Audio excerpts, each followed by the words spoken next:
nabanggit. So, to be honest kasi dahil nandito tayo buong araw, I wasn't able to monitor. Hindi ko po nabalitaan yung petisyon. Pagdating naman sa defense team, ako po categorically masasabi ko na hindi namin alam na magkakaroon ng petisyon or may plano mang magkaroon ng petisyon.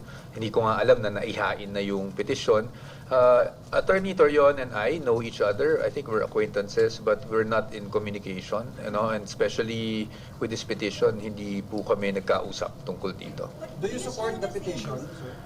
No, the defense would like to just focus on the impeachment trial. Yung petition, I haven't read the petition at all, so I don't know what it says. So I'm not in any position to support or not support any But are you petition. satisfied with the performance of the presiding officer sa pagkaka-elect niya doon sa proseso na ginawa?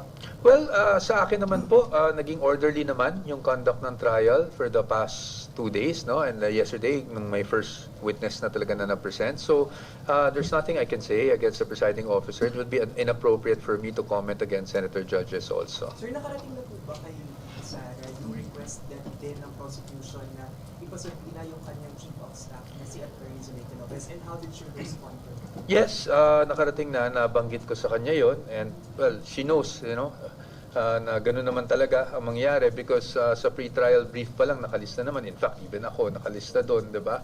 And that's okay.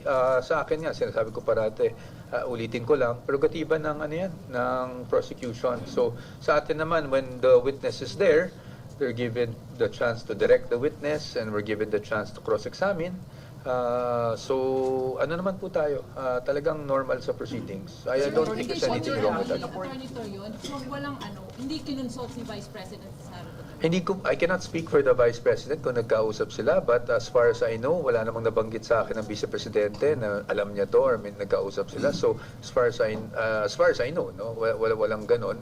But kami sa defense, I can only speak for the defense, no? And for the defense, hindi talaga kami nag-usap at all. Base sa paghahanda ng defense attorney, same length ba ng oras ang ibubugol ninyo sa cross-examination kay Calilo today? Hindi natin masasabi. Hopefully naman, syempre kami, ang gusto namin, and even the prosecution for sure, ang gusto naman namin mapabilis lahat ng proceedings.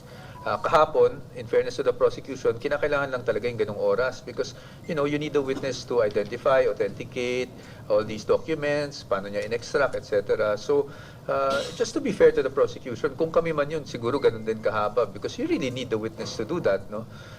Sa amin, sa course examination, we're hoping naman na hindi ganun kahaba. But tingnan natin kasi it will really depend, no, sa takbo ng questions. Attorney, ma-imagine nyo ba sa defense na mag-object parate dun sa mga inihahain ng prosecution? Talaga bang gano'n ang strategiya ng defense? Opo, hindi po, Sir Ian, hindi po strategy yun. Actually, it's really something that lawyers do every day in court. Bakit? Kasi under the rules, there are questions that are objectionable and there are questions that are allowed. And if questions are objectionable, siyempre, trabaho rin po ng abogado, whether it be defense or the prosecution, to object. No? And the rule is that in terms of testimony being given by a witness, that we have to object as soon as the ground is apparent, no? Ibig sabihin, pag lumabas na at napansin mo na objectionable yung question ng kabilang panig, dapat mag-object ka na kagad. Kasi kung hindi ka mag-object, that will be considered waived, no, on our part.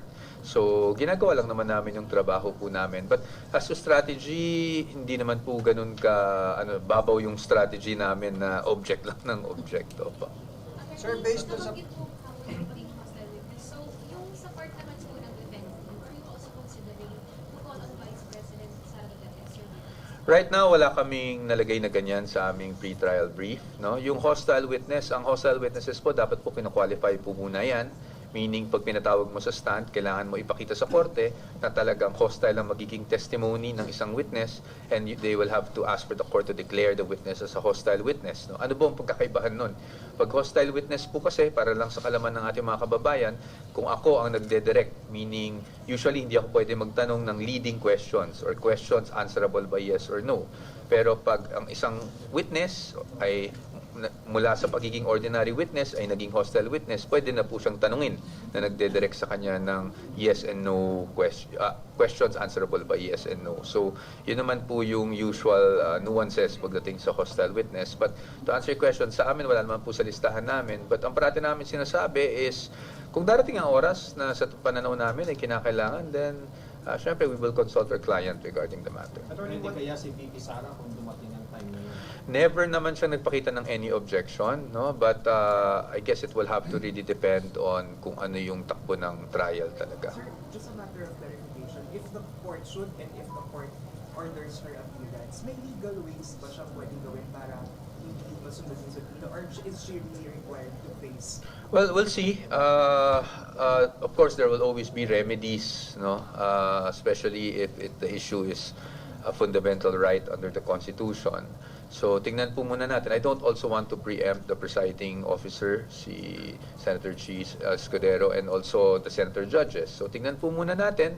And then, pag dumating tayo doon, definitely magbibigay naman ako ng panayam kung ano po ang magiging posisyon namin. Attorney, sir, pagka po pinasabi na siya as hostile witness, i-assert po ba ng defense yung kanyang right against self-incrimination? Isa yan sa mga bagay na available to us. Of course, I know kahit kahapon nabanggit ang presiding officer that these things might be debatable, diba? So, tingnan po muna natin, no? But kasi ang hirap magsalita habang wala pa naman yung motion ng prosecution. So, tingnan lang po natin, but definitely we're aware of the remedies available to us. And then, syempre, it will be done in consultation also with the Vice President. Attorney, according to prosecution, there's still a possibility for them to question yung 16 threshold to convict the Vice President. What's the reaction of the defense? I think naman that in fact, nasabi yun, I think doon sa proceedings natin, that any party has the right to raise an issue before the appropriate forum, whether it be the Supreme Court, no, to question yung ganung current standing or position ng impeachment court that it has to be 16 to convict. It's well within their rights, but of course, if they file, I'm sure the Supreme Court or whatever appropriate forum they file that in will ask us to give our comment also. Pero hindi ba magiging pangamba sa defense team kung bababa yung threshold? Hindi pa namin iniisip kasi nga nung tinatanong niyo ako 2 weeks ago, ang sabi ko is wala pa namang categorical pronouncement. Ngayon, nagkaroon ng categorical pronouncement na 16. So, pag dumating man sa panahon na gustong i-question yon, we will just submit our comments then. No? But sa amin, isa lang naman ang posisyon ng defense dyan sa threshold. The Constitution is clear for us.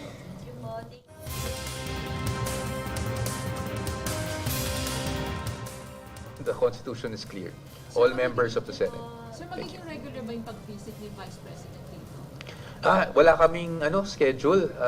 Yung kahapon po talaga, kaya nga ayokong bigyan ng laman sana yun kasi yung kahapon biglaan lang that we asked for a meeting, she was available, and she also wanted to see us, and she also wanted to thank everyone in the defense team in person. So napag-usapan na dadaan siya kahapon. Pero kung kailan siya pupunta next, hindi pa po namin napag-uusapan. Sir, habol lang. Baka nasabi ni VP, ano po yung napag-usapan nila ni Senator Marcoleta nung binisita niya dun sa PNP General Hospital? Ay, hindi namin napag-usapan, ma'am. Kasi, Was planned? Was she but planning to visit?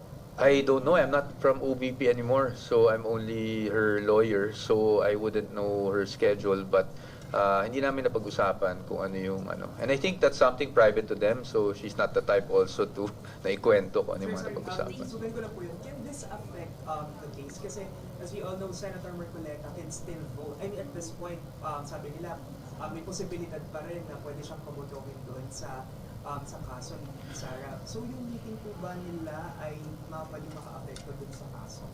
I don't know. I think well, I don't want to speculate, to be honest, but she always visits naman the people who consider her friends and give her support, diba? Syempre lalo na mahirap yung katayuan ni Senator Marcoleta. So, but will it affect the case?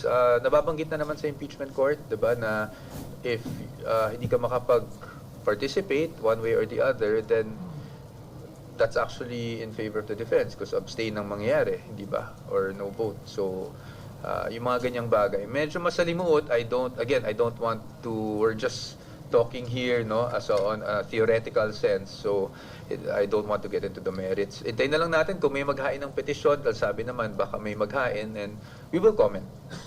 Thank you. Thank you. Sabi po ng defense, clickbait daw po yung pagbisita ni Vice President Sabi ng defense? Sabi ng prosecution. Si Ortega daw po nagsabi na clickbait daw yun. Well, he's entitled to think whatever he wants to think about it. I respect Representative Ortega. But sa amin, sinabi ko lang sa inyo kung ano yung totoo.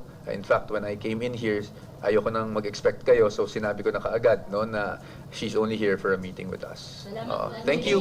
Thank you. I have to go na kasi magto 2 p.m. na po. Maraming salamat. Maraming salamat.